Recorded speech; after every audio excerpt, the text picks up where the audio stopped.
I welcome you all to the 455th session of Telangana Jana Vedika.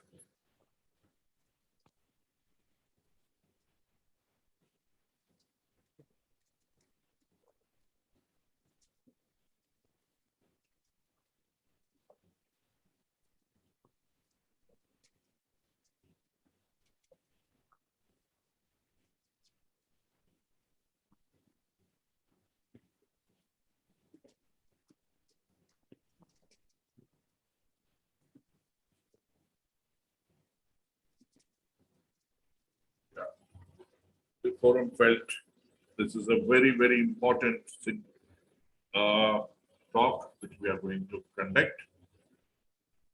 As you all know, that Telangana Jana Vedika is a multifaceted policy-making forum, which has been discussing various issues pertaining to the country and also the worldwide. I welcome Professor Mahapatra, who just joined.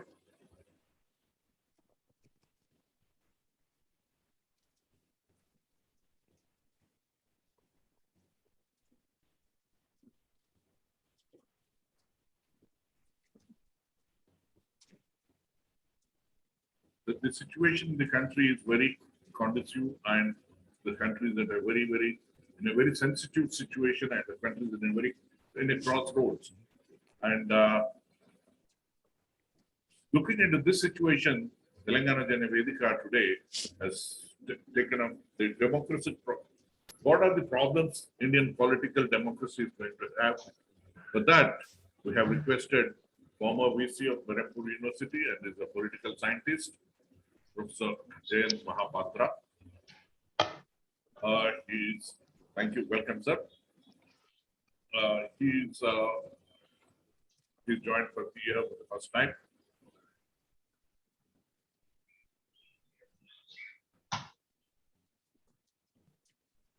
He will be talking about the situation in the country and the political democracy. Before I hand over to the moderator, I would request my colleague and Dr. James Prashant to give an introduction of the speaker and also the subject concerned. Thank you so much. James. Thank you, sir. Good evening. I welcome everyone for the 455th forum session of Telangana Jana Vedika. Our topic today is Indian political democracy, the problem areas. In 1931, Gandhi wrote in Young India on the topic of parliamentary democracy. And he wrote, "I shall strive for a constitution which will release India from all thraldom and patronage." And some say this is perhaps the first mention of a constitution. Decades before independence, leaders of the freedom struggle realized the requirement and importance of such a document for the birth of a new modern nation state. Independent India's primary document is the Constitution, and it remains so as it should be. It conceptualizes, gives direction, and lays out the strategy for our nation to provide for all its citizens with essential needs such as food, water, shelter, clothing, education, work, healthcare, and security. It guides the governance of the social, economic, and political life of the country. Therefore, the Constitution is the fountainhead of all laws, codes, rules, regulations, doctrines, and policies. And this should continue. It basically remains the spirit of our nation's focus and strategy. In 1934, the formation of a Constituent Assembly was proposed, but it took until 1946 November to be founded. And finally, the body assembled for the first time on 9th December 1946. This body constituted of people with the most varied backgrounds and the widest range of interests possible from across the country. This 299-member Constituent Assembly comprised of people of most dissimilar backgrounds of caste, region, religion, and gender. The members of the Constituent Assembly set aside the caste and class differences, which were undoubtedly present, and evidence of this is in the drafting committee. This was, in a sense, the most contrasting group ever assembled to work on this highly ambitious, inclusive project. One must keep in mind that many efforts made by individuals and many collective efforts in the creation of the document, which we have come to understand as the Constitution of India. The point being that the idea of creating this primary document was strong among the freedom fighters as the foundation for the nation that they have envisioned for the country. The outlines of the objectives of the Constitution were outlined via an objective resolution by Nehru on 13 December 1946. These were the foundations of a democracy, being to assure the people of justice, liberty, and equality. To these objectives, fraternity was added by Dr. B.R. Ambedkar on 21st February 1948 to maintain the unity and integrity of the nation. These four objectives are incorporated into the preamble of the Constitution. The Constitution sets out the laws and rules according to which we, the people, and all the creatures of the Constitution, principally but not limited to the legislature, the executive, and the judiciary, must conduct themselves in all aspects of the affairs of the nation. The members of the Constituent Assembly were determined to build an inclusive nation for all its citizens, and they sat together and debated 2,473 motions with reasonable agreements and judicious compromises, and were very clear-sighted in their goal to free India through a new constitution for itself. The Assembly tasked itself through the Constitution to feed the starving people, clothe the naked masses, and to give every Indian the fullest opportunity to develop himself according to his capacity. The members understood that India has had a distinctive civilizational identity and a socio-cultural entity, and for over 4,000 years, it was a society filled with complexity, with many languages, religions, customs, ethnicities, an ancient caste system, and which are all embedded with many strands and layers of cultures. There were also many forest tribes. Also, most of the people were poor and had no education. At the time of independence, people in the country had great enthusiasm, a new hope, and confidence that they were embarking on a journey into a new age. Those objectives of the primary document lays out its spirit in bringing about a change. But has this change really come about? Every government that comes in gives grand visions of making the country an economic powerhouse. And according to CMIE data, we have at the moment only 40% of the population participating in the workforce, and the rest are unemployed and looking for work. Significant percentage of the population cannot find work in top-tier jobs because of the quality of education they have received. While 83% of the workforce are employed in the unorganized sector and only 17% in the organized sector. But if you look at the nature of employment, 92.4% of all workers are informal workers, having no written contract and thereby having no benefits from labor laws. Also, the real wage growth is the lowest in Asia, and in between 2017 and 2022, about 2 crore women disappeared from the workforce. We at Telangana Jana Vedika feel that inequality is the most pronounced among the problem areas of our democracy, also including health, education, religious issues, and dynastic politics, among others.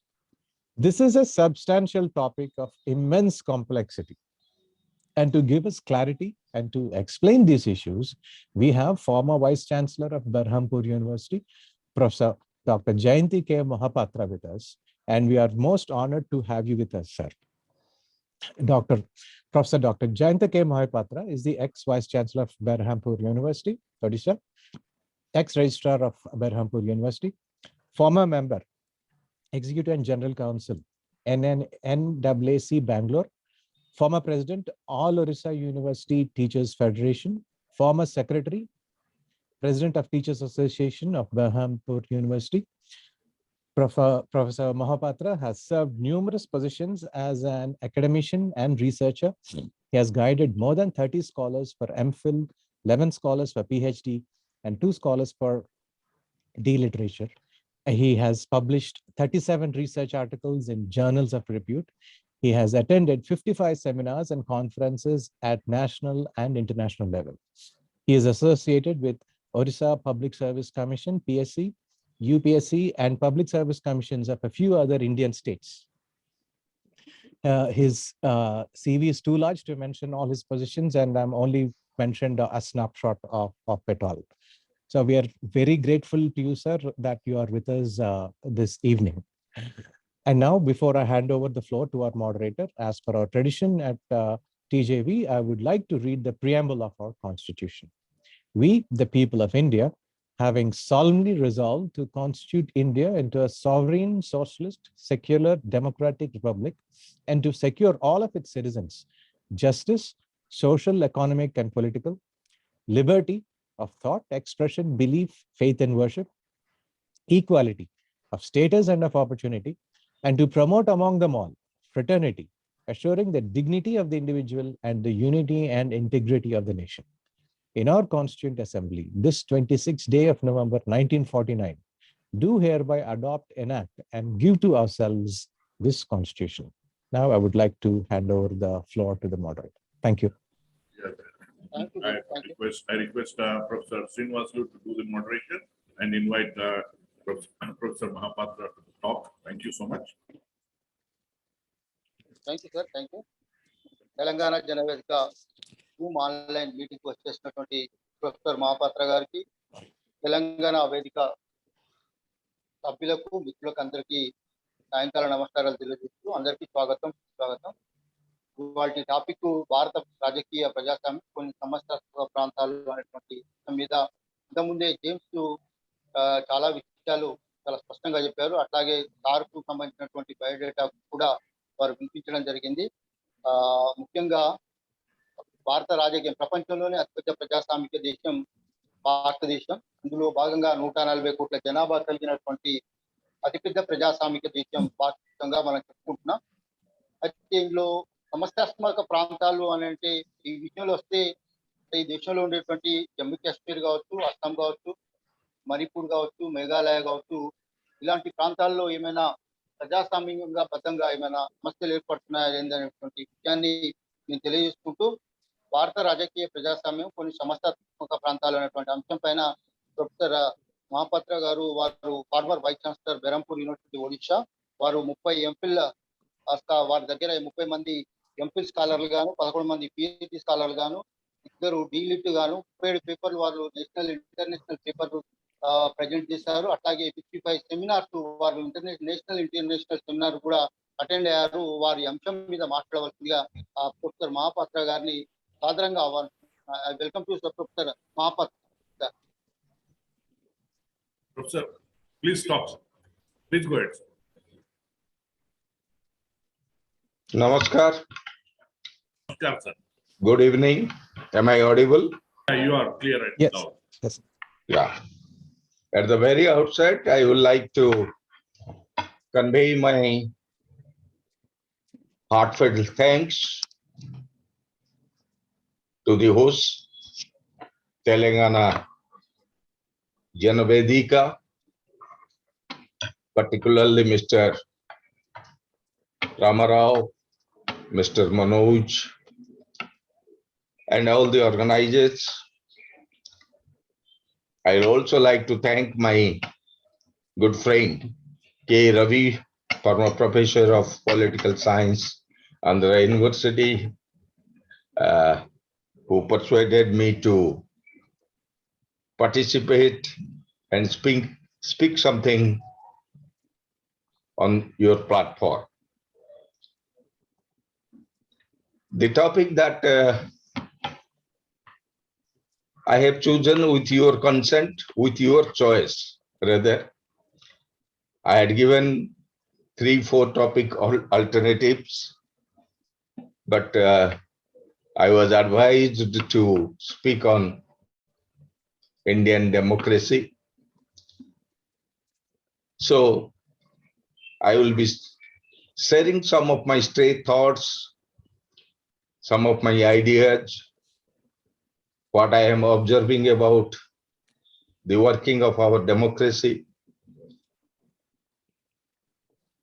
during my talk. I would like to be very brief because democracy is a subject on which you can talk on for hours, for days together. Let me make it very clear. Some of you might be thinking why I have titled the talk today Indian political democracy instead of simply saying Indian democracy. Why I have added political before democracy, that is, I have made it Indian political democracy. Because the working of Indian democracy since 1947 onwards, more particularly after the Constitution of India came into force in 51-52 with the first general election, took the Lok Sabha,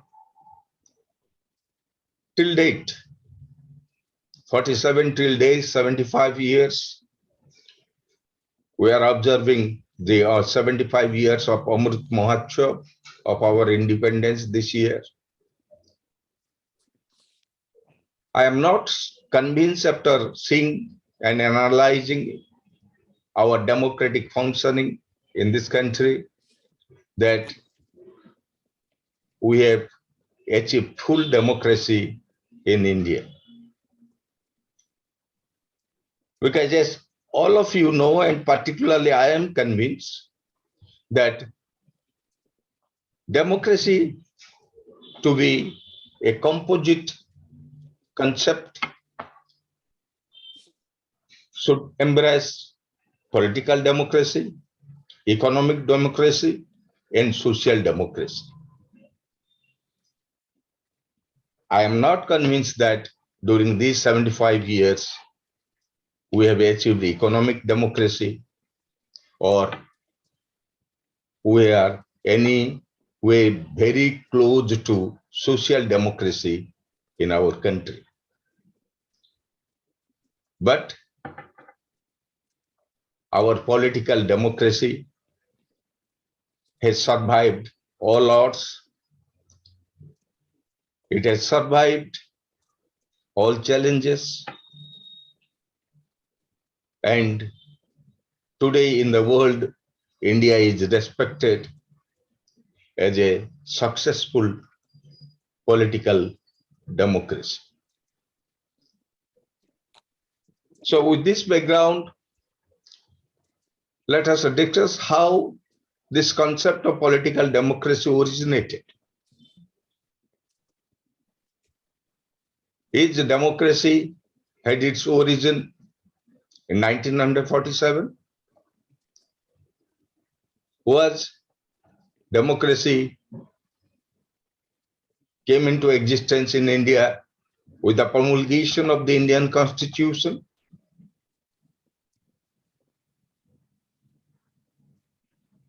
Whether India was alien to democracy before independence, before the constitutional system came into existence? Certainly not. India has a very long and old tradition, has a relation with democracy, democratic traditions, democratic concepts. Starting with the ancient time, starting with the Vedic ages, we can stress the concept of democracy, the spirit of democracy, the culture of democracy in India. Many people think that Greek democracy, the direct democracy or the Greek city-state democracy was the oldest. The Greek city-state democracy survived from 422 to 322 BC. But our concept of democracy, which was prevailing during the Vedic ages, was much older, I think, and we should not ignore that concept. The concept of Vedic age democracy was the ruler, the kings, they must treat all their citizens equally. Equality is a concept which is the very nerve of any democratic system. And in the Vedic ages, one of the most important principle which was guiding the rulers, the kings, was for him, all citizens are equal. If you like to stress it onwards, you will find that democratic spirit, democratic concepts, some form of democratic institutions also can be identified during the periods of or in the literature of Buddhism, Jainism, in the Pali literature, in the concept of in Manusmriti, in Mahabharata, in Gita, there may be stray references there, which gives us some idea that democracy was not, or the word democracy may not be there, but the spirit, the tradition, which today we are trying to follow, practice as a democracy, was very much relevant and was there during those days. Particularly when you come to important aspect of understanding Indian democracy in the ancient periods, we can refer to Kautilya's Arthashastra. In Kautilya's Arthashastra, there is a specific reference, advice to the king, that the king should treat all his citizens equally. The king should derive his pleasure or happiness from the happiness of the subjects. The king should find his welfare in the welfare of the citizens. So here, Kautilya was advising the ruler on two aspects: pleasure of the citizens and welfare of the citizens, and equal treatment of all citizens. And I think this is also the spirit of democracy. So our democratic traditions are very old. It is not that democracy originated with the Greek, Athenian practice of direct democracy. Democracy developed in India slowly. It also developed in the world in different phases. After the city-states passed the ancient ages, in the Middle Ages we find democratic institutions, democratic states or democratic practices, but that was mostly controlled by religion or by church.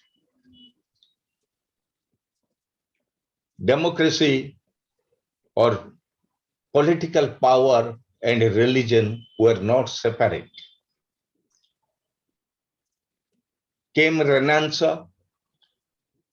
With Renaissance, we find religion and politics became separate from each other. It was expected. There is no contact, direct contact between religion and politics. And democracy developed in the post-Renaissance period as a secular connotation, secular concept.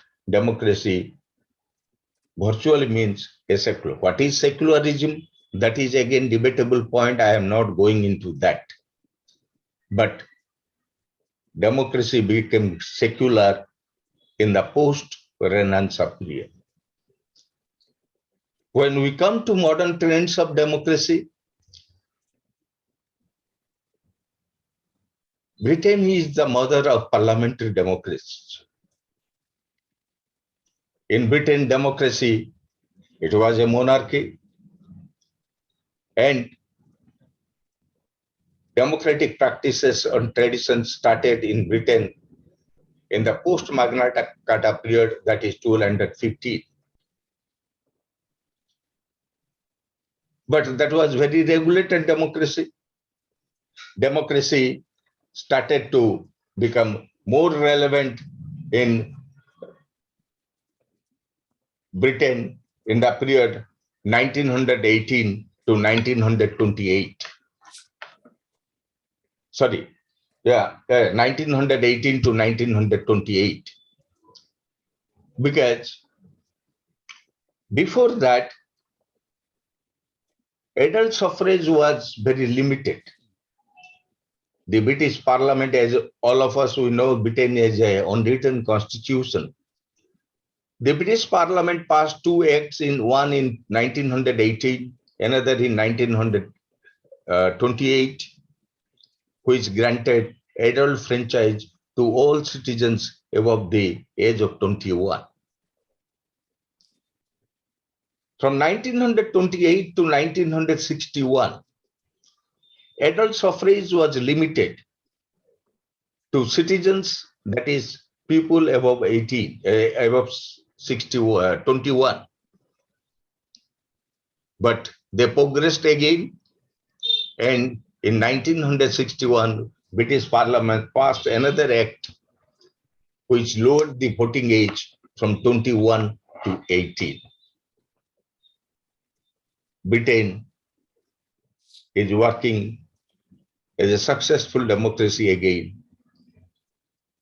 Till date, it is a model parliamentary democracy, or some may call it, or some are calling it as a mother of parliamentary democracy. On the other hand, another form of political democracy we are seeing in United States of America. United States of America is also a democracy, vibrant democracy, and it is working under a system called the presidential form of government. It is also representative. The president is elected. Then also the American Congress is elected. The American House of Representatives or the upper house, the Senate, both are elected. Both are elected directly, not like our upper house, the Rajya Sabha, which is indirectly elected. Both the houses are elected directly. And their presidential form of government, or that form of democracy, is also prevalent in America since 1787. Sorry, 1787. Sorry. 1787. So this Western political democracies, what we are find, we can say that the Western concept of democracy is, whether it is in Britain, America, or some other European countries, most of them has followed the principles enunciated by Locke, Rousseau, Jeremy Bentham, Alexis Tocqueville, and many other such scholars. These scholars have outlined, had spoken, had written about democracy, about democratic principles, what democracy should be, what democracy should do, what democracy should not do, what people can expect from democratic form of government. All these notions of democracy were developed by these scholars. And Western democracies are modeled mostly on that, on their arguments. If you analyze Western democracies and if you read the writings of these scholars, authorities on democracy, you will find a lot of similarity in that. Then, with this background on democracy, let us come to Indian democracy. Indian democracy, I have told you about the past. Now, let us concentrate or devote some time on Indian democracy or the modern political democracy in India. Modern political democracy in India owes to a large extent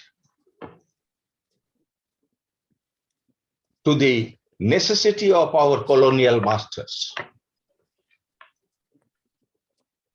Our Britain, who were under the British colony, we were a British colony for more than 300 years. First under the East India Company, then we went to directly under the Queen. After the reigns of India, the control of India, that was a British colony at that time, when it went to Queen in 1858, after that, things took a different turn. The British Parliament passed the Indian Council Act of 1861. Indian Council Act 1861 was passed, and through this act, Britain wanted to delegate powers, had developed democratic system and institutions in India so that administration would become much easier for them. Not that it will benefit for they never did it for the benefit of the people of India or like that. Maybe some indirect benefit might have come to us, but it was an administrative necessity. And from that period, slowly some democratic institutions developed. Then came in 1909 the Morlomento report and the act. Then came the 1919 Indian Act. Then came the 1935 Act. The 1935 Act, most people, most critics of the Indian Constitution say that the present day Indian Constitution or the Constitution of India, which came into existence in India in 1950, was heavily borrowed from the Act of Indian Act of 1935. So we have a slow growth of democratic institution, democratic practices, democratic system in our country during the British period. when we're seeing that the British government or the Queen's government was taking one step after another from 1861 to 1935 through different acts, they were experimenting democratic practices or experimenting democratic institutions in India. We should not forget that during the pre-independence period also, many Indians were arguing for democratic system, democratic concept, democratic practices, democratic traditions in our country. If we go through some of the literatures, writings of Swami Vivekananda or Rabindranath Tagore or Aurobindo Ghosh, we will find how they have thought about democratic traditions or system, practices. As in the introduction, you are referring to Gandhiji, who was very much always arguing for democratic institutions, institutions having the spirit of democracy.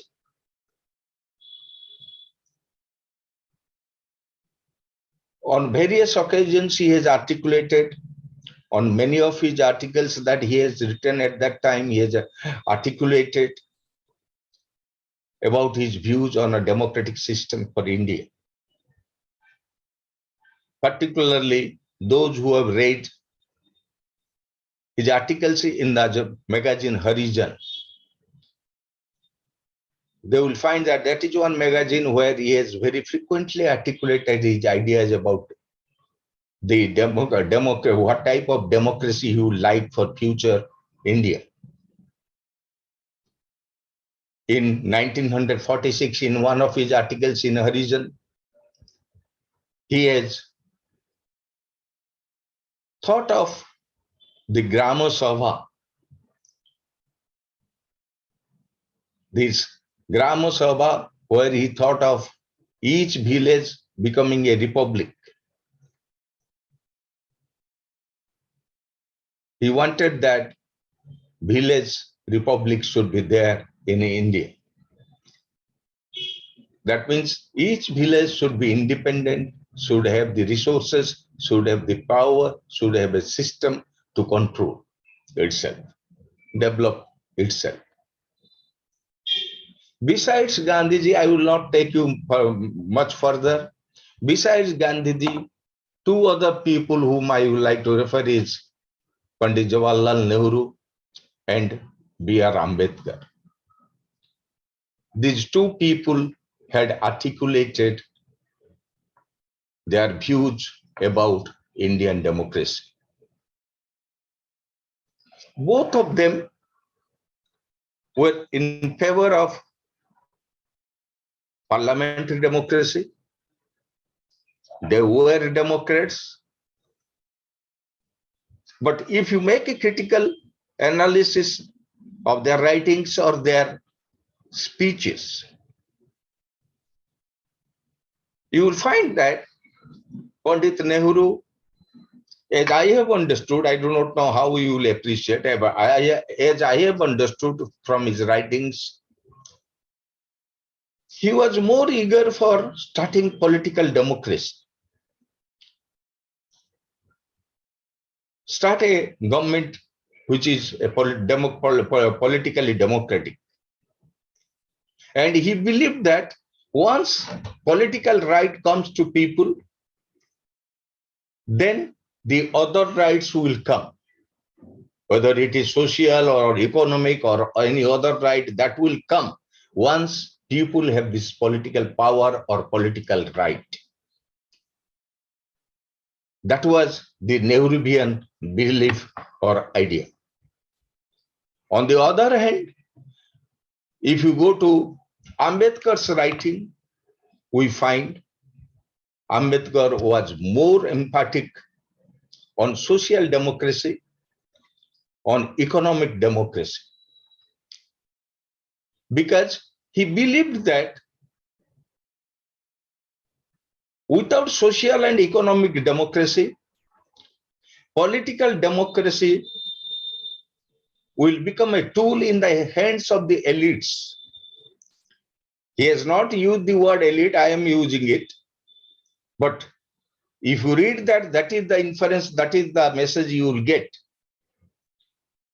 So, though Ambedkar was also in favor of political democracy, his more emphasis was on social and economic democracy. But ultimately, given the circumstances we were at that time, everybody knew that achieving social democracy or economic democracy is not an easy task. But our primary objective was to get independence, form our own government, and start a new chapter in the life of our nation. That's why after independence, they decided to have a political democracy, a parliamentary form of democracy, which many people, many critics say that the Indian parliamentary democracy is the Nehruvian Ambedkar model of democracy. Indian democracy is Nehruvian and Ambedkar model of democracy. This democracy that we achieved, independence we achieved, we formulated our constitution, I will come to that, and the system came into existence. A caretaker or interim government was there, Constituent Assembly was there, Constitution framed and came into existence, and Constitution formulated and stipulated that we will follow the British model of parliamentary democracy with the many different similarities and also differences. The Indian Constitution, many critics have said, looks like sometime a beggar's basket. Certain provisions borrowed from British parliamentary system, some borrowed from America, some borrowed from Switzerland, some borrowed from some other countries' constitutions, and given a touch to suit the Indian conditions. Under that constitution, the first election to the Indian Lok Sabha was conducted in 51-52. During these 75 years, we have conducted 17 Lok Sabha elections. 17 Lok Sabha elections has been conducted. Political power have changed hands. It has changed hands from one party to another party or parties, single party, multi-party, coalition of political parties. Different types of governments have come, but our democracy has survived. It has not died like in some other countries. Those who are contemporary, our contemporaries, as independent states or nations. This is mainly because the people of India, their faith on political democracy. It is also to a great extent the greatness of our political leaders. From 1947 till today, we have never seen any political leader or political party not respecting the mandate of the people. Our political leaders may have many lacunae, many things wrong about them can be said or criticized. But I always respect our political leaders of whichever party they were during all these 75 years, that they have, the day the election results are announced, they are humbled. Humbly, they accept the Janades, the mandate of the people, transfer of power from one party to another party, or from a group of party to another party, or from a group of political party to another group of political parties, has been smooth during all these 75 years. That is the main reason why Indian democracy is called today a successful democracy.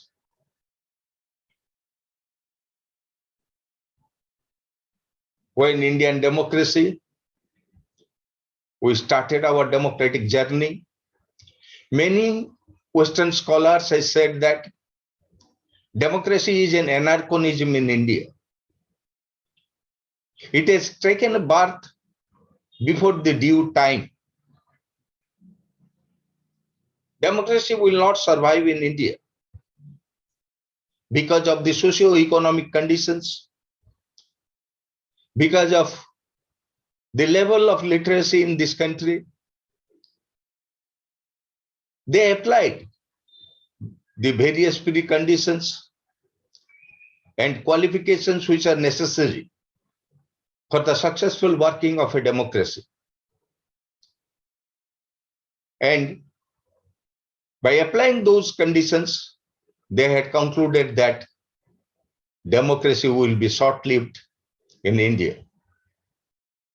But we have proved them wrong. Our people have proved them wrong. Indians have proved them wrong. Indian political leaders have proved them wrong. And today we stand as the largest and successful political democracy of the world. We should be proud of our achievement as a political democracy. We should be thankful to all our leaders, those who have given us this distinction of becoming a successful democracy. But is our democracy free from fault lines? Is our democracy free from problem areas? Is our democracy a model democracy? It may be a successful democracy. Can we call it a model democracy? Can we call it an ideal democracy? Many serious students of political science, many serious scholars, those who have worked on Indian democracy, have raised many important problem areas, fault lines, or drawbacks of our democratic system. At this point, let me make it very clear to you. I was never a very serious student of democracy. I was never a serious teacher of democracy. I have never taught democracy during my 39 years of service. Democracy was as much alien to you or me. I am just like a reader like you or common man following democracy or observing democratic system of working, but I am never very serious scholar or a student or teacher of democracy. My colleague and friend, Professor Chaudhary, VC Chaudhary, I think he was online, he had joined. Professor G. Ram Reddy, I think he had joined. Both of them are more serious scholars of the forms of government, democracy, democratic theories, and all that. What I am talking today is I am talking as a common observer of the working of our democracy and how democracy has worked and originated, etc. It is my straight thoughts, or I have just tried to gather some information and organize my thoughts, which I am sharing with you. Now, let us come to the system of democracy as it's prevalent in India and why people think that there are problem areas. Problem areas of democracy when we come to Indian context. Many problem areas has been identified, cited by many scholars and authors. Even those who are ardent supporters and admirers of Indian democracy or Indian political democracy, they have also hesitantly admitted that our democracy suffers from some drawbacks or we have some problems in our democracy. I will not take much of your time. I think I have already spoken around 35 minutes or 30 minutes. Rest 15 to 20, 30 minutes, I may try to be very brief. I will try to present before you some of the problems I think are serious issues which in course of time, in due course or in future, we have to eradicate, we have to sort out those problems. When I think of the problem areas of Indian democracy, my first point or attention goes to political sovereignty.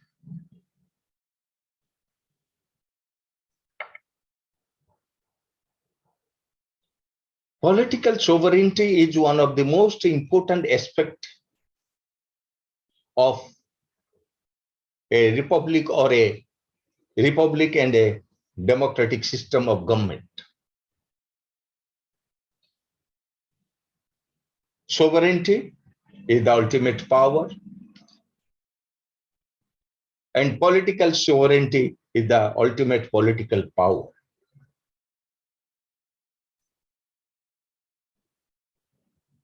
This political power in a democracy should rest with the people. And to secure this political sovereignty, to protect this political sovereignty,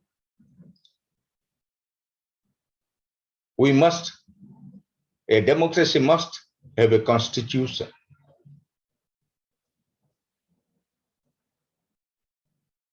A constitution is a necessity,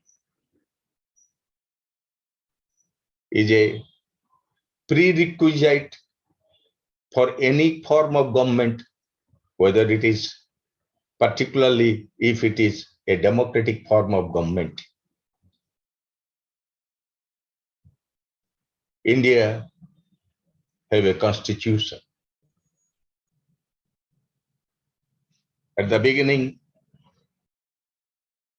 we have heard the preamble of the Indian Constitution.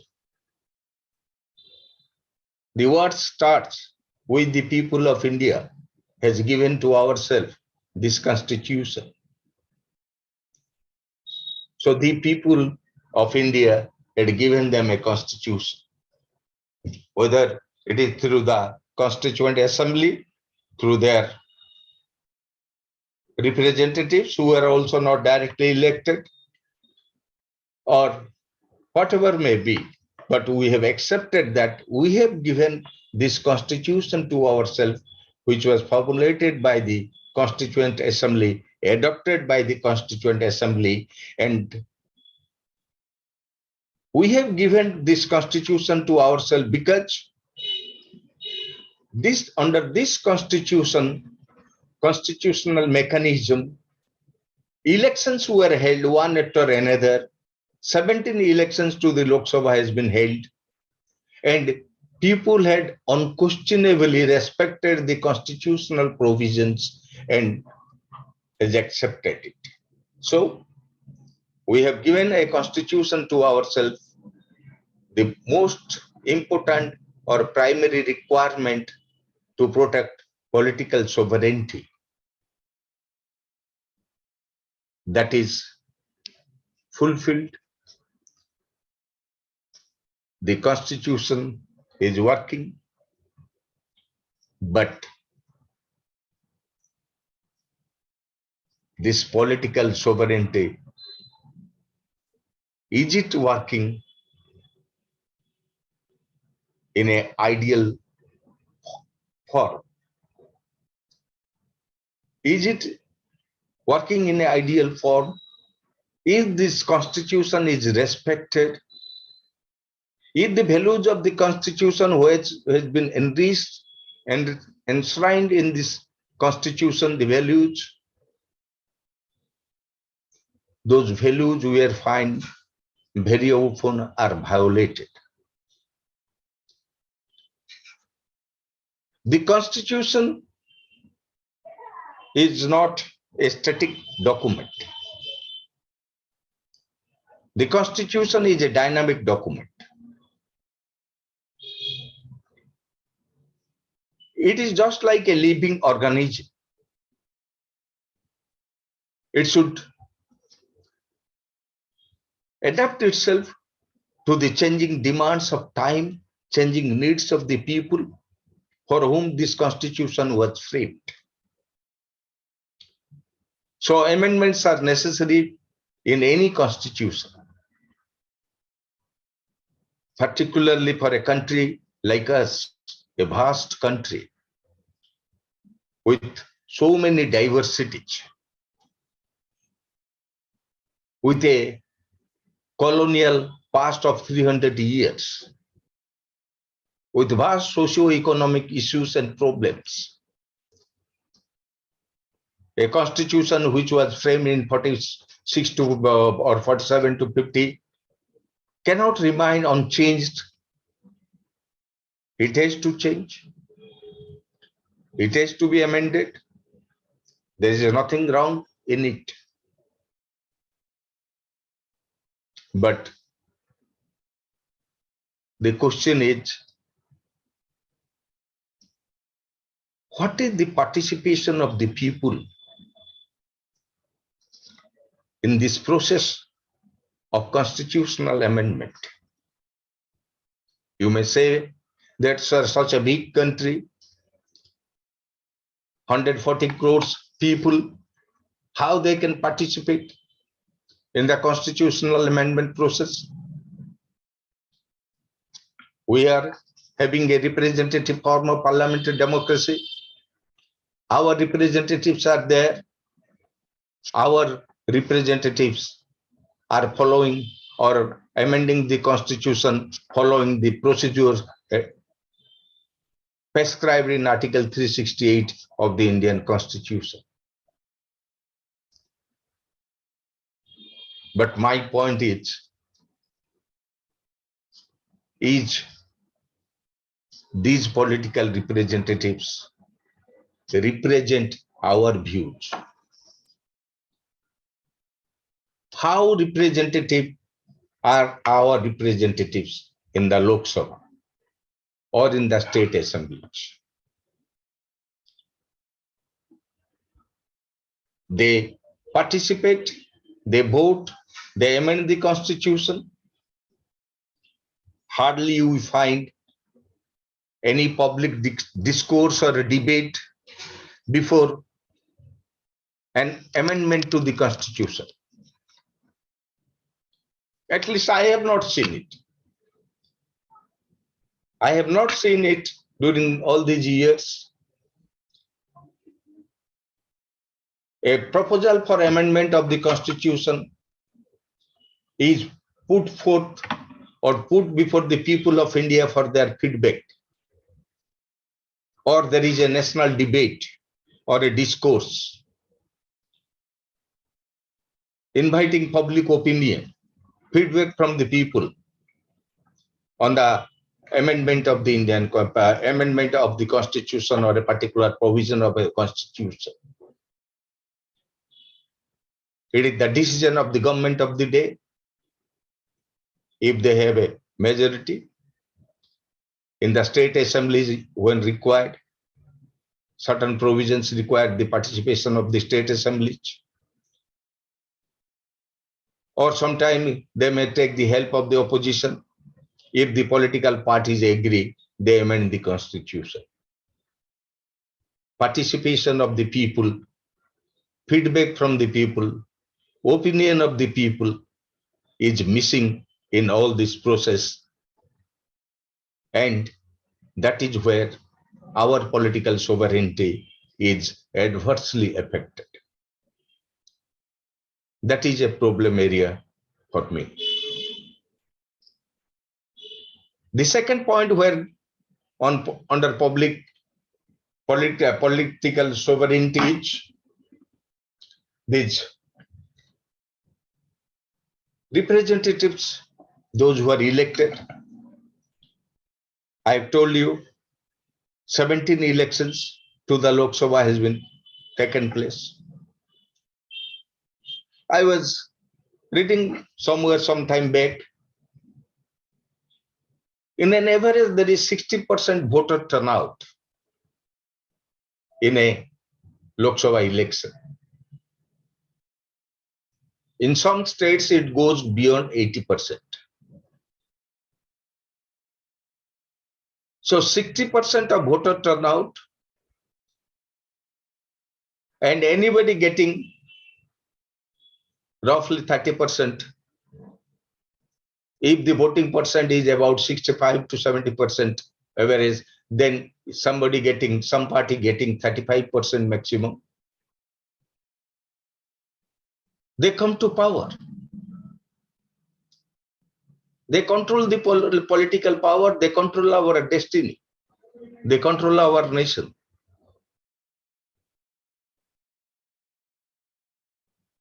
Is it representative? It is democratic.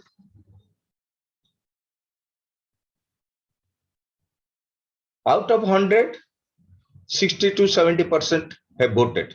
Means out of 100, 70 maximum. Out of 70, 35%. Not 35. Out of 70, 35%. So much below the 50% mark of the total population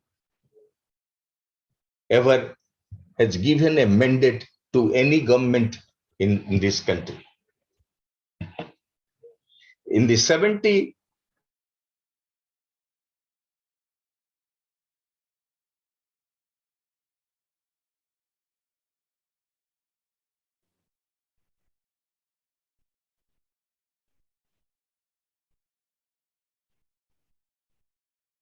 votes cast. So this is nothing which makes me very confident to say that all these governments, they had never had the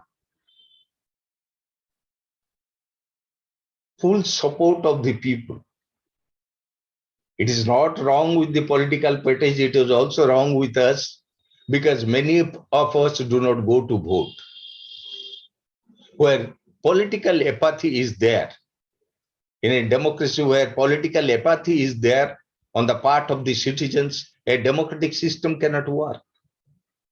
60 to 65% people going to voting, 35% people remaining absent, not exercising their political preferences or not performing their political duty, constitutional duty, is not a healthy sign for any democratic system. That's why this defect comes into light. Our governments, they do not reflect the support of majority of the people, those who has the political sovereignty in their hand under our constitutional system. This is a problem area which we have to address. The people have to become aware, the people have to come forward to participate in elections. We have to ensure that at least 85 to 90% people come to vote. Second, we may go for electoral reforms. That a candidate in an election will be declared elected only if he gets plus vote from the total votes cast in that election. That is what we are seeing in America. The American president has to get elected only if he gets more than 50% plus of the votes of from the electoral colleges. Can we do it? Because that is a problem area in our system. The less said better about our public representatives or our political representatives. The members of the parliament, I am not talking about Rajya Sabha. The members of the parliament, those who are members of the Lok Sabha or state legislative assemblies, they are public representatives or people's representatives. They fail us at every turn. Many of them just vanish after the election. The close contact between people's the representatives, the MLA or the MP and the people or the voters is a misnomer. What they take vote from us, they are our representatives. But once they are elected, they become a pawn in the hand of the party. They do not do what we want. They do what their party wants. So this control of the party over our representatives is a thing which is disturbing me very much. Yes, I had given vote to X, he belongs to Y party. But the moment he becomes elected, he is controlled by the Y party. He loses his own conscience. He loses his own freedom. He loses his liberty. In the parliament or in the assembly, he has to toe the line of the party. Whether the party line is right or wrong, he has no choice. He has no choice. If a bill has come for discussion, he has to say what the party thinks. He doesn't bother whether that bill is good for the people of his constituency or not. Whether the people of his constituency like that bill or dislike that bill. What he simply thinks is, what is the party whip? A new concept has come, the party whip. Party says this, I have to obey. Otherwise, for defying party whip, you are expelled from the party, you are punished under the anti-defection law or something. So the representatives, people representatives, through whom we try to exercise our political sovereignty, are not truly our representatives. They do not truly always represent our views and our concerns. This is another area I do not know how we can solve this. The second important concept or problem area is equality.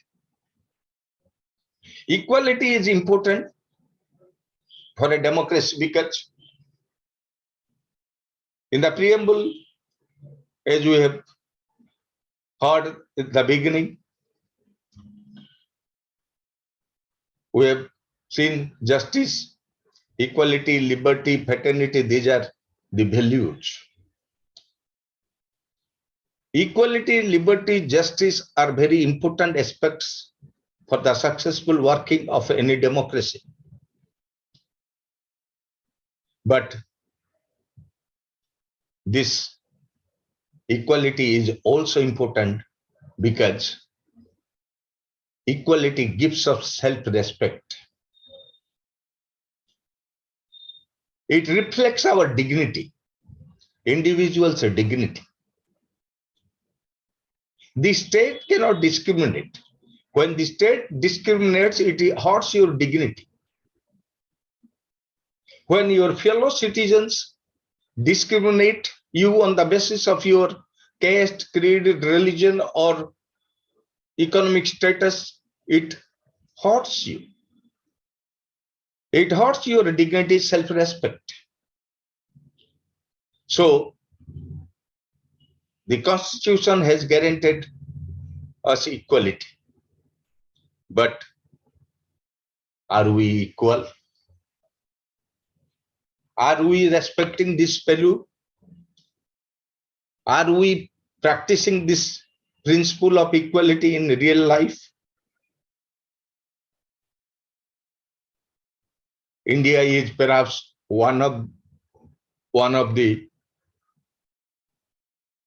many states or some states which is most unequal.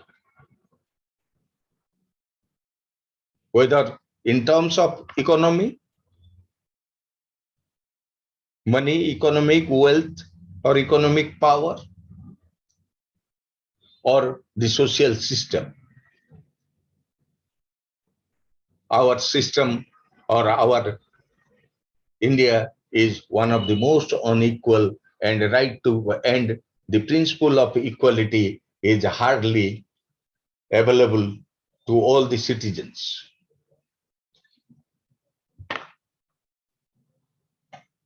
I will not further expand this because I am running short of time. Then comes economic inequality. I have told you, economic inequality is very much there.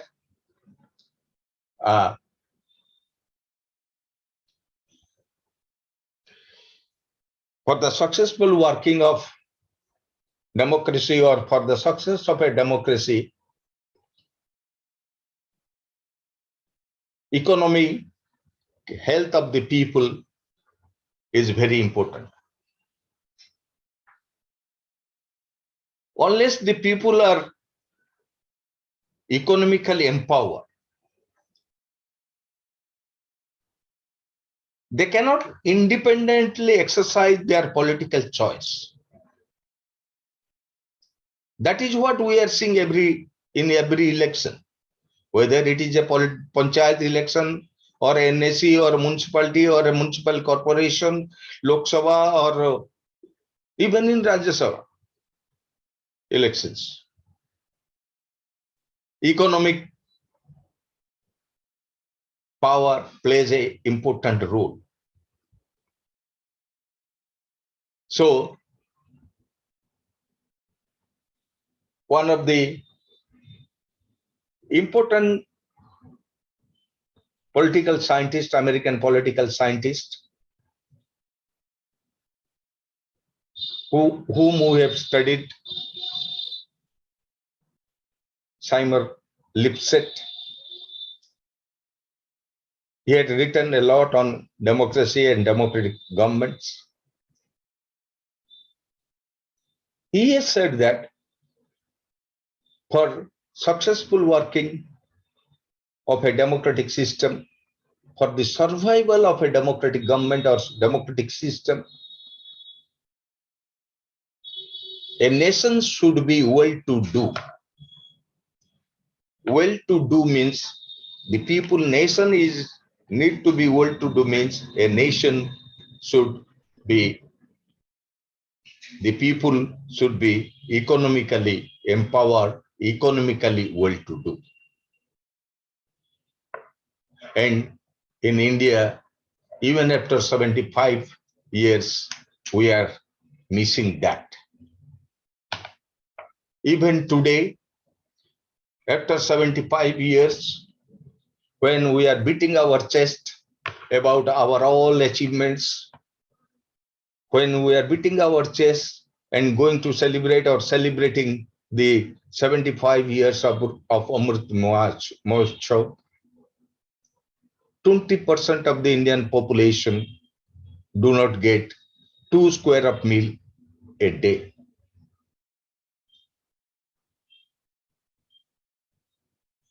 $80 crore of people out of the 135 plus or roughly 137 crore people, 80 crore of people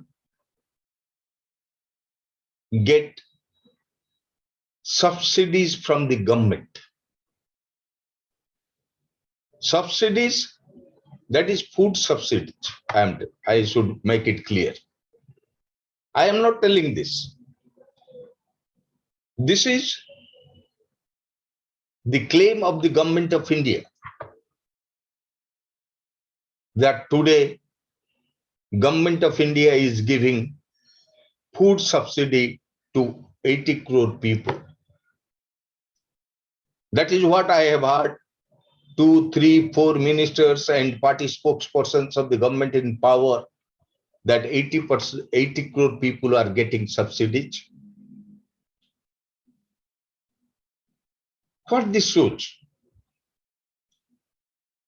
Out of 137 or 138 crore people, 80 crore people are economically backward, economically weaker section. So with more than 50% of your population living on food subsidy, can you expect them to exercise their political choice or political right judiciously? Will they be ever worried about their political right or political sovereignty? Will they sell their political right for few hundred rupees or few thousand rupees? Will not they sell their political right? What you have seen, I have seen, we are seeing, starting with the saris to TVs to everything, changing hands at the time of elections. So, as long as people do not come up in the economic ladder, as long as people do not live on their own earnings, do not live a dignified life, do not achieve economic independence. Their political independence or political sovereignty or political right will be in danger. In India, we are seeing the political right in our democracy, which is surviving, which we say that it is successful.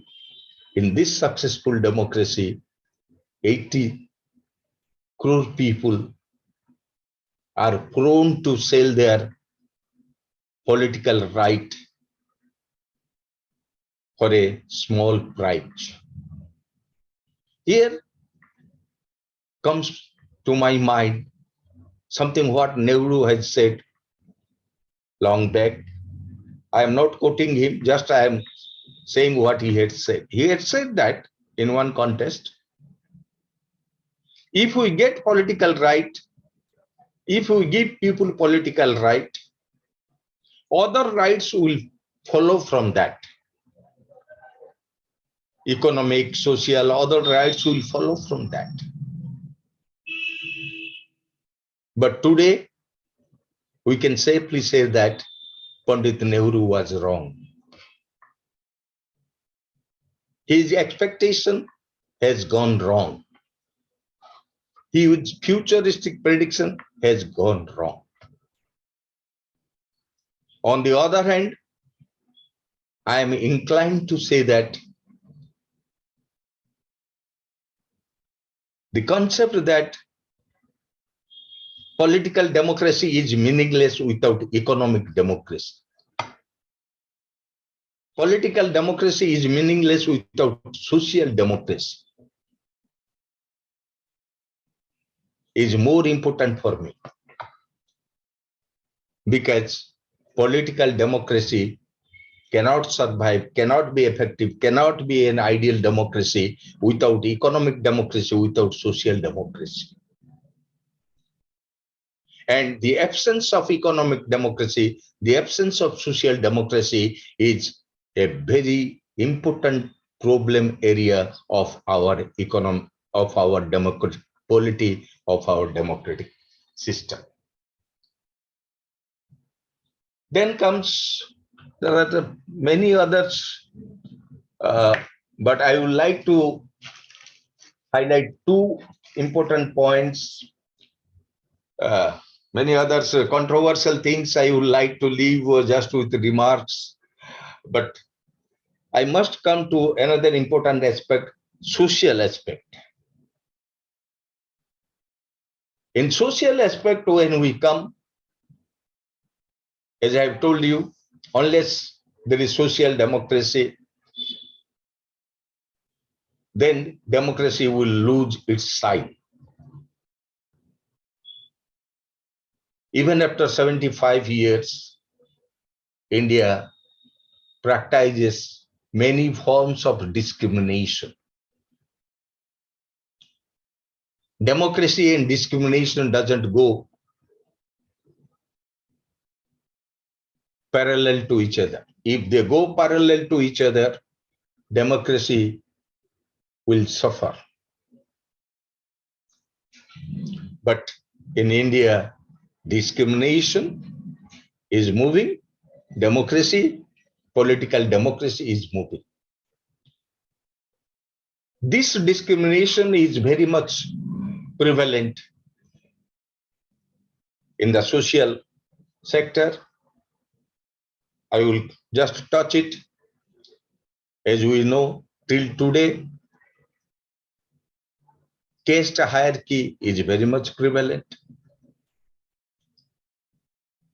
Discrimination on the basis of caste creed is very much prevalent. Discrimination on the basis of religion is very much prevalent.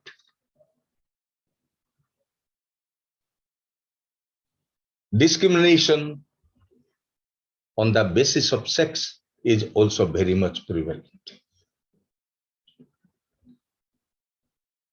I will highlight only one. I am not going to the caste or religion, that is more controversial. All of you can draw your own conclusions. But discrimination on the basis of sex is a important aspect which touches all of us. Gender discrimination also affects the democratic concept or democratic or any democratic polity, and our democracy cannot be insulated from that. When we come to discrimination on the basis of gender or sex, we find that the male-female ratio, birth ratio in India is 52 to 48. Roughly, I am saying. So from the beginning, from the birth, it is skewed against female gender. Then we come to literacy. In literacy, I have not seen the latest up to 2020, I think, what the figures were.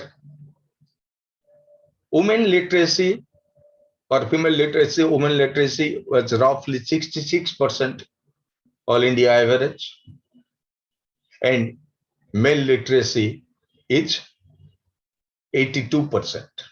Again, inequality. From literacy, when we go to jobs, profession, we find only 29% of women are employed. And many of them are in informal sector. If we take only formal sector, it will come down. So it is so much against the women or females. Our women of India suffer under various considerations. Jobs, when it comes various considerations. The most is first is because of their literacy rate is low. Naturally, they come low at the job market. But if you take the global average, women participation in workforce, it is about 51 to 52%, whereas ours is 29, their global average is 51 to 52%. So we find out of the total population, 48% population, that is roughly half of Indian population, suffer from discrimination and inequalities. They not only suffer from inequalities, these are economic consideration or education or anything, but also they suffer from social discrimination, social taboos, family taboos, domestic violence, dowry. Women do not enjoy the freedom that men enjoys. How many of us will tolerate if our sister or daughter smokes a cigarette? How many of us will agree if our sister or our wife even or daughter goes to a bar and takes a beer sitting with others? How many of us will allow our girls to wear short cloths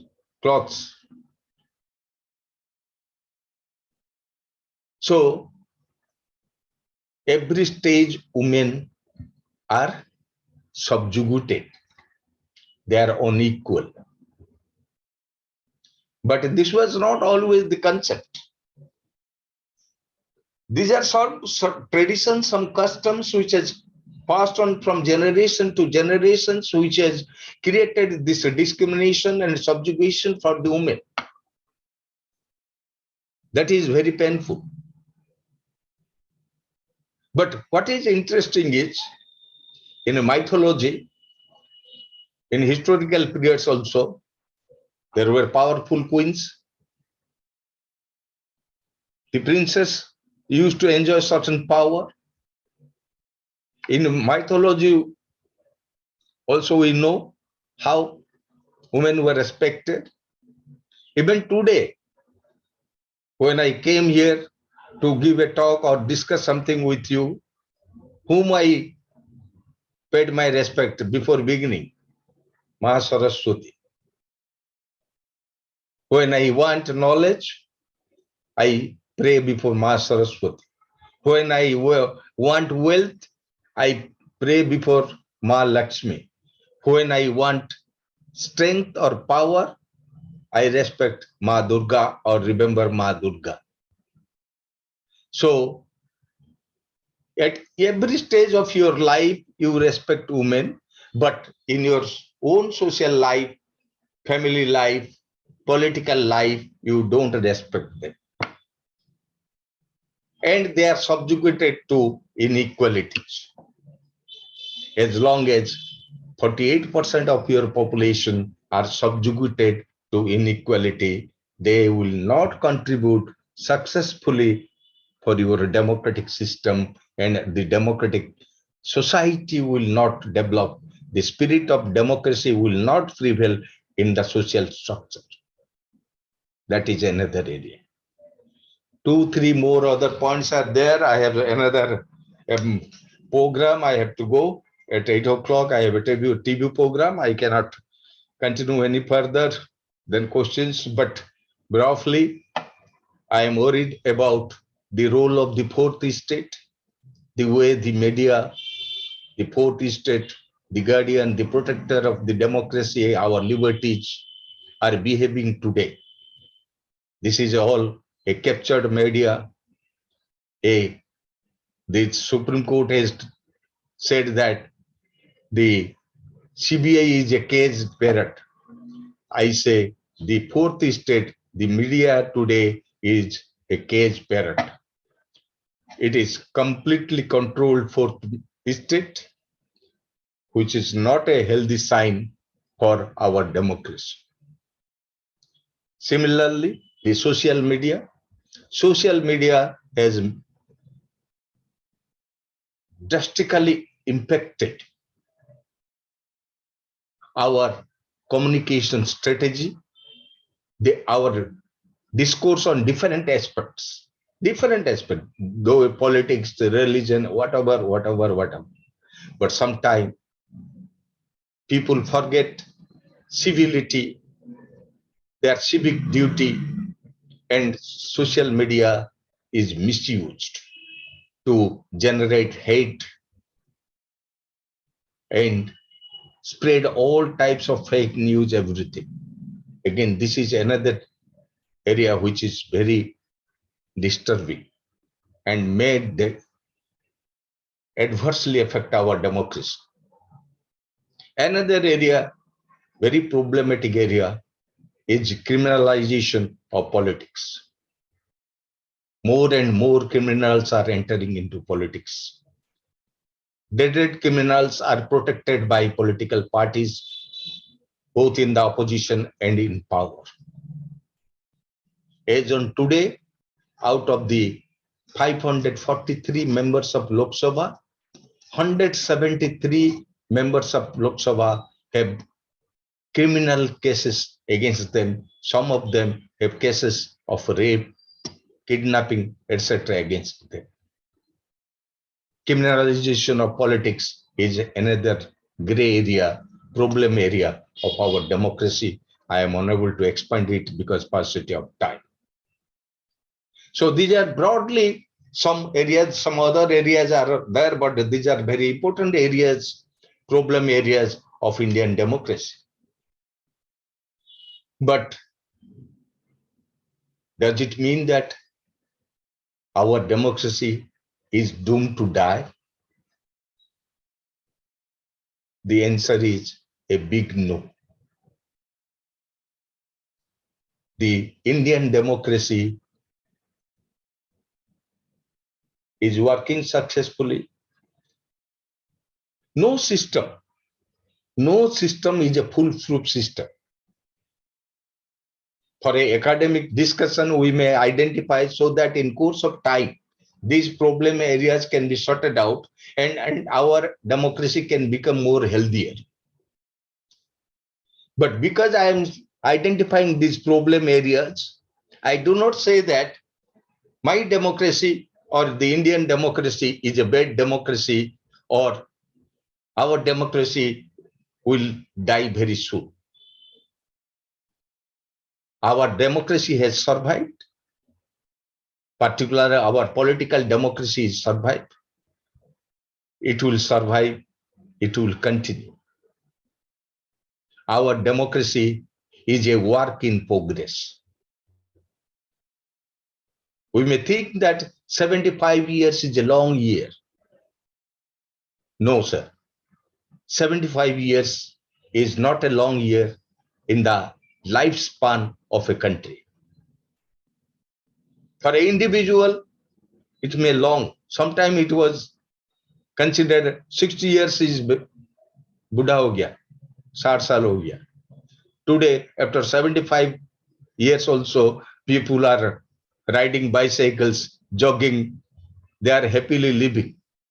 So for individuals also 75 years is now becoming younger and younger. So for the nation, 75 years is not a very long period. It is a short period. It is a short period in the lifespan of a nation. So that's why I will say that the Indian political democracy suffers from some problem areas, some fault lines, but the future of Indian democracy is not dark. The Indian democracy will not die. The Indian people will not allow the democracy to die. And our democracy is a work in progress. And let us all work to make it a more shining, vibrant democracy. With these words, I thank all of you for giving a patient hearing to me. Thank you very much. Bande Utkala Janani. Jai Hind. Thank you, sir. Thank you sir. Thank you sir.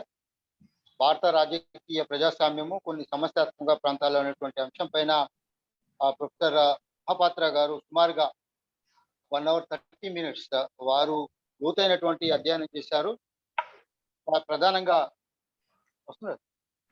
ప్రధానంగా వారు ఒక city states దగ్గర మొదలుకుంటే నేటి ఆధునిక ప్రజాస్వామ్యం modern democracy వరకు ఉండేటువంటి ప్రతి విషయాన్ని చాలా స్పష్టంగా చెప్పుకుంటూనే భారతదేశంలో ప్రజాస్వామిక భావాలు ఎప్పటి నుండో ఉన్నాయి. ముఖ్యంగా కౌటిల్యుని యొక్క అర్థశాస్త్రం లోపల ప్రజాస్వామ్యానికి సంబంధించినటువంటి అనేక విషయాలు ఉన్నాయటువంటి తెలుపుకుంటూనే 1947 సంవత్సరం నుండి భారతదేశంలో ప్రజాస్వామ్యం అనేటువంటిది వర్ధిల్లుతున్నది. ముఖ్యంగా ఈ దేశం లోపల గ్రీకుల కాలంలో కానీ లేదా మహాత్మా గాంధీ ఈ దేశానికి గ్రామ స్వరాజ్యాల గురించి చెప్పాడు.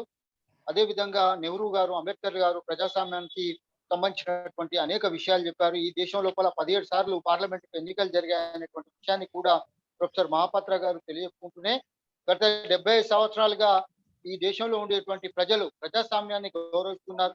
అదేవిధంగా పార్టీలు కూడా గౌరవిస్తున్నాయి.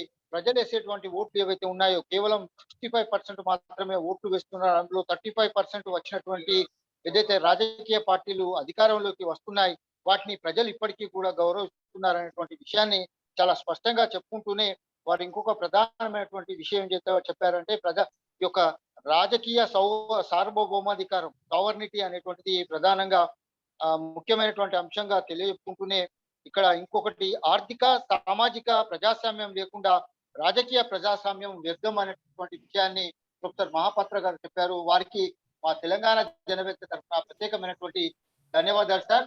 ఇప్పుడు professor Chaudhary garu. Yeah, if anybody has any questions, please raise your hands because the speaker has to go. He has another meeting. Selvi Ganeshan, do you have anything to ask? You have been active last 2 weeks.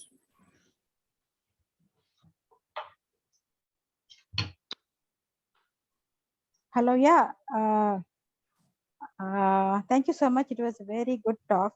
Like he brought out everything and he concluded is democracy is going to work or not. You know, it is work in progress. So he concluded it is very well.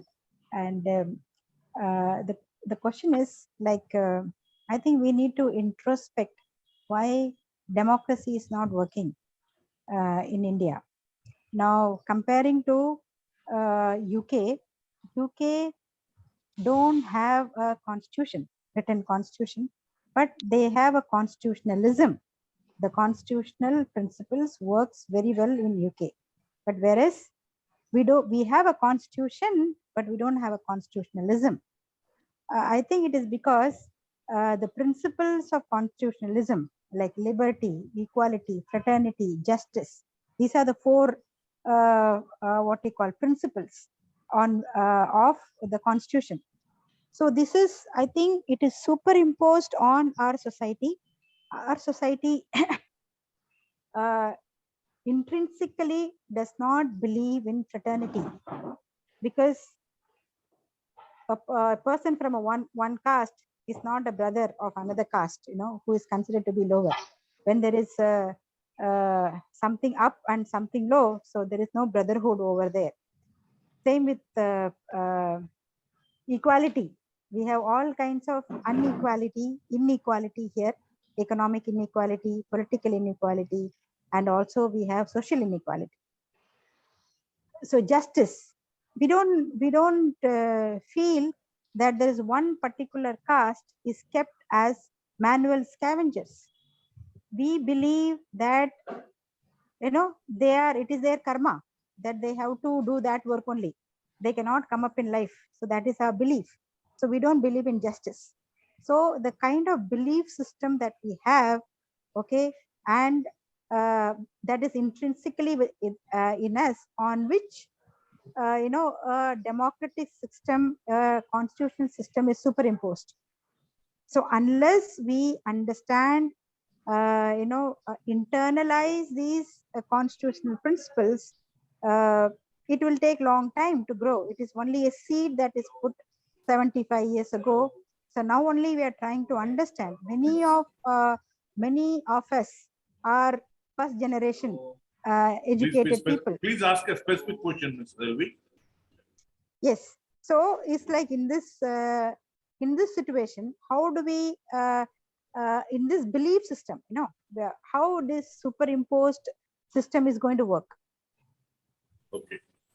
Sir, will you take 2 or 3 questions once and answer all the same, or you want to answer this question, sir? You see, whatever she has told, this is a superimposed system she is claiming. Yes. But the system has been accepted by us. I had made it very clear in my talk.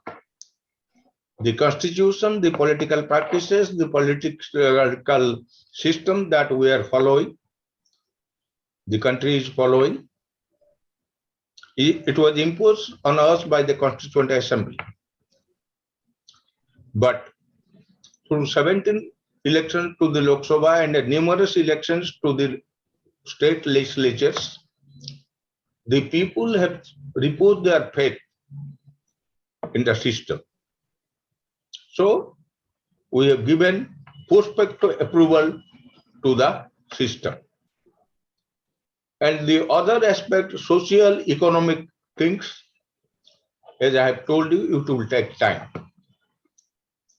It is not that the government has a magic wand through which it can eradicate poverty. It is not that the government can eradicate social evils. We as the citizens, we as the people of the nation country, we must also contribute.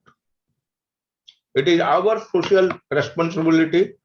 It is our work culture which will make us or empower us. Thank you.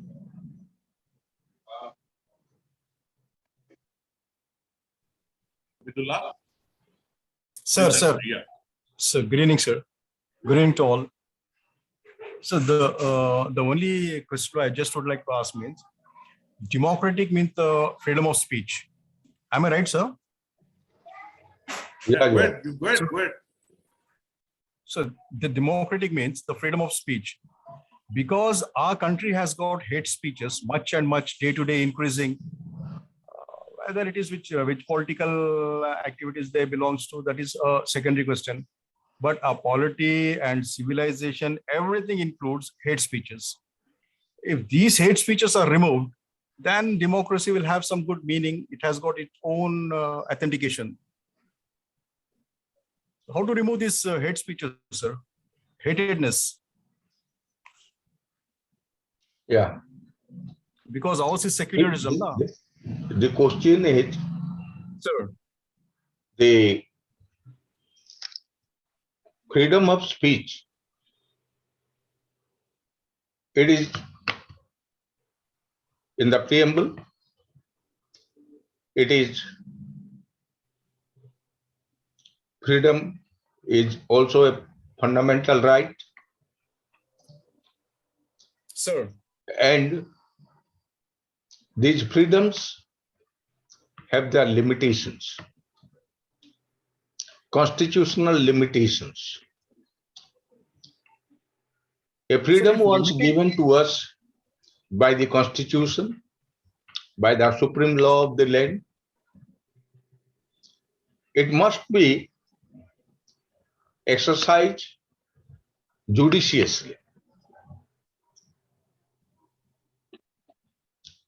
Hate speech has become more rampant nowadays.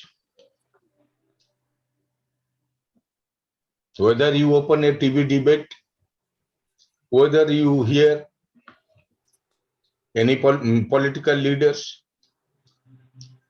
you hear religious leaders, the hate speech are mostly religious oriented. This religion and politics were mixed during the Middle Ages. That is what I have told. After Renaissance, we moved to a secular pattern. But again, we are finding there is a close nexus between religion and politics. People want to use religion for political benefits, political gains. And this hate speech has a deep connotation of religion. And this can be eradicated, this can be stopped when people become conscious. People discard this. People are not carried away by hate speeches. Second, there is laws in our country. There are provisions in the Indian Penal Code for punishment for all such hate speeches. This is the responsibility of the governments of the state or the center to apply the law equally. Sir. it must be applied equally, I am telling. Yes. Because we are finding that these laws are applied unequally. Some people go scot-free by making serious hate speeches if they belong to the party in power in the state or in the center. But more milder hate speeches given by people of the opposition parties having loyalty or support to the opposition parties are punished. Sedition laws are applied. They are put behind the bars. Fortunately, the Supreme Court of India has stayed the sedition law for the time being. It will be decided, the constitutional validity of the sedition law will be decided. And that will be a very important date for us. But two important actors must play a very important role to stop these hate speeches. One is the awareness among the people. Two, the media.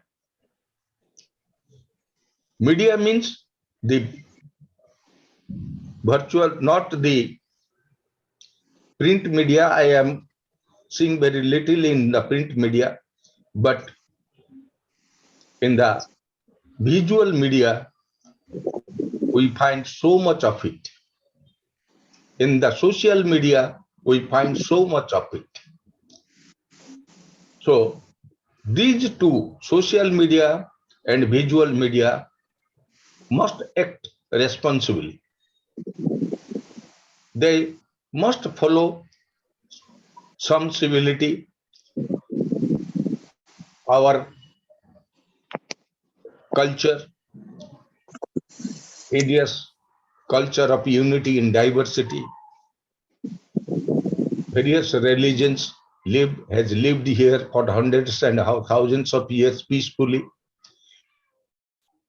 Unless we keep that culture alive, and unless the people become conscious and discard such hate speeches carried away by these such hate speeches, it is difficult to contain it. Of course, the government has to play a very proactive role. Thank you, sir. One more question from Swati.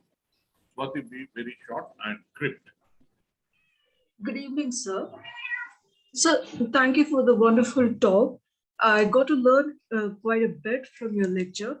So most of my questions were answered during the talk, but there's this one question I have. What are the weighting factors do you take into account before casting a vote to any of the election? You see, this is a very delicate question. So it is a delicate question, important. This is a political right of an individual, the individual choice. So Yes, sir. we cannot prescribe a ideal conditions for exercising our political choice. We No, cannot sir. put any Actually, limitations. sir, I'm not asking for someone in general. I'm just asking about you. So that, I may get a better understanding of what are the factors I should take in tomorrow. For me, I am a strong believer of the principle of secularism. I go by secular credentials, and I prefer a candidate who believes in secular principles and whom I consider can serve the constituency and its people to the best of his abilities. That is the two principles which guides me while casting my vote. So how do we get this right information about a leader who's contesting it? Because what they promise is quite different to what they would deliver. So, it's how do you judge in such cases? See, electoral promises made by political parties or political candidates, political leaders at the time of election is just like newer promises. These are just like post-dated checks. You should not take those promises very seriously. Those promises are violated or respected more it's in violation than in their observance. If that is one of the biggest defect in our electoral system. People mostly carried away by the tall promises of the political leaders. One thing, one election, suppose I believe a political party or political leader on the basis of his promises. I think those promises will be good for the society, for the country or the state. I vote. I do not have a choice to question him after the election if those promises are not fulfilled. We cannot call back our representatives. Once elected, they will continue for 5 years or as long as the legislature continues. But certainly, after 5 years, there will be election. I will get an opportunity. If I get a chance, I can ask him, these are the promises you have made, you have not fulfilled. Why should I give you vote again? At that time, I can change my choice. But the irony is, people commit the same mistake again. Again, some new promises come. The earlier elections promises remains unfulfilled. New promises come. People again believe in those promises, again vote for that party or that candidate. And that is why we suffer. So it is the people's, it is our fault. A political leader, a politician will do what is best for his interest, for the interest of his party. It is the voter who has to take a decision, has to take a call, how he makes his judgment. Thank you, sir. Thank you. Can I ask Professor Vishnu Chaudhary to give any parting remarks or for this wonderful session? Chaudhary sir, are you there?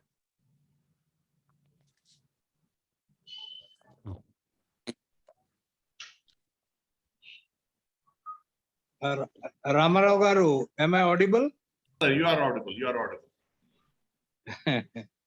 Yeah, after listening to my friend Professor Jayanta Mahapatra, Ramarao garu, we were classmates. Oh. We were together in 76. Oh, good. We Great. worked in the university system for 3 decades. So he has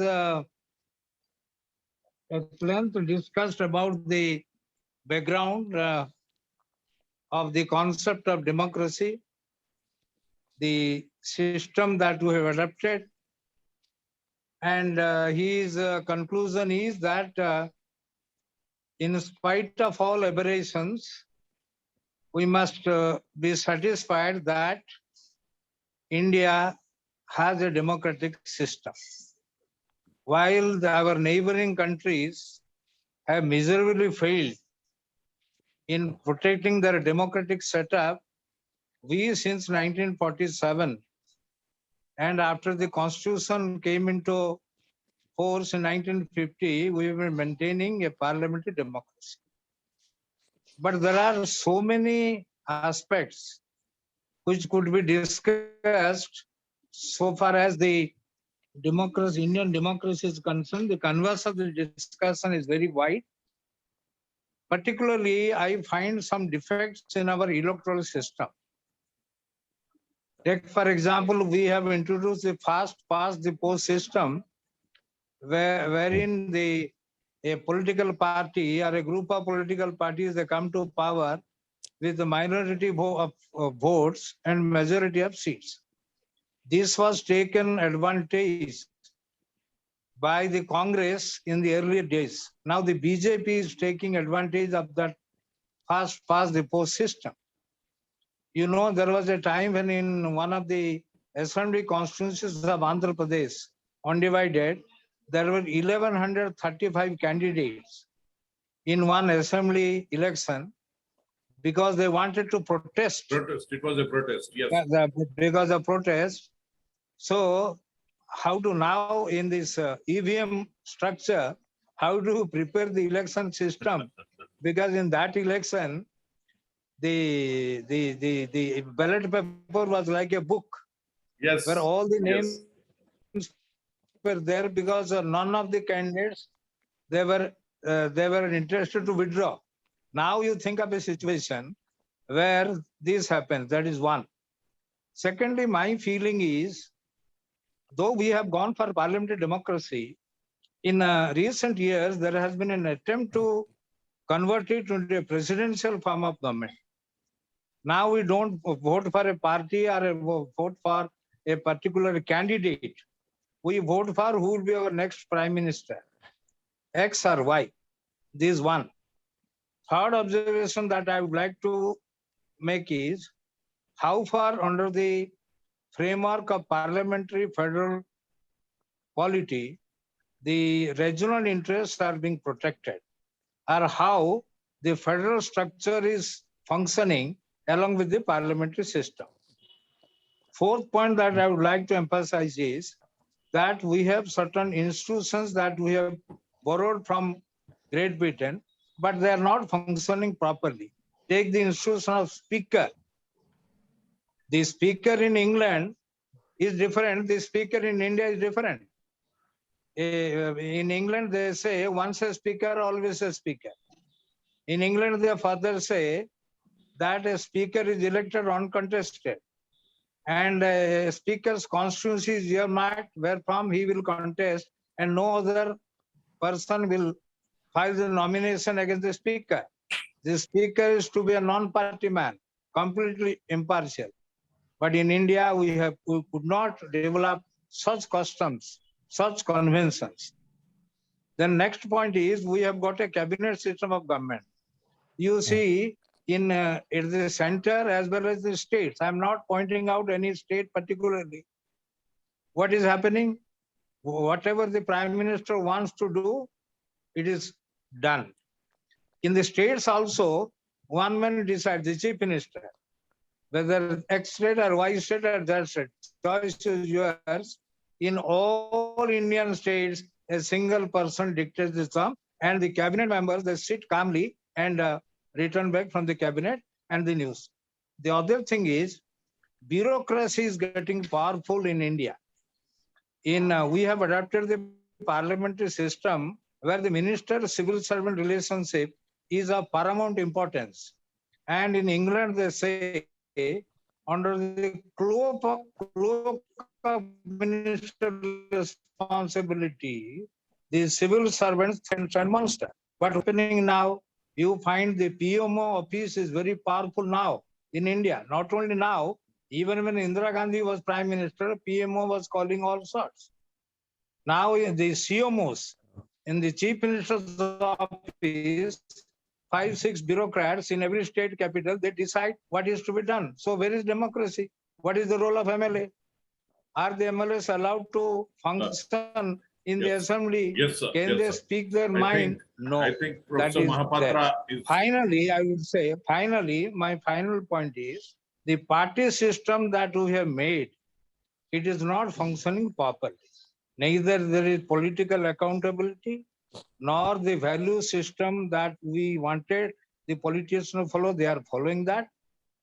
So, on the whole, I recall Ambedkar's statement, we do not know how in future the constitution will work, how people will behave, Yes. and how parties will behave.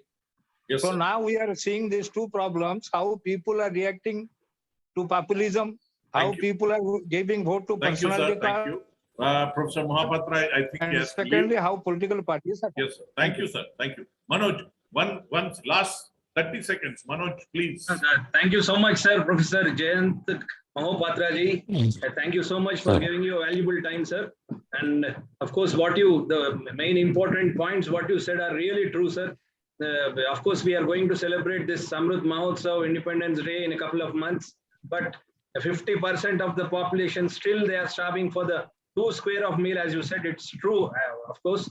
And thank you so much, Ramana, for conducting so beautiful meetings. Thank you so much. Thank you.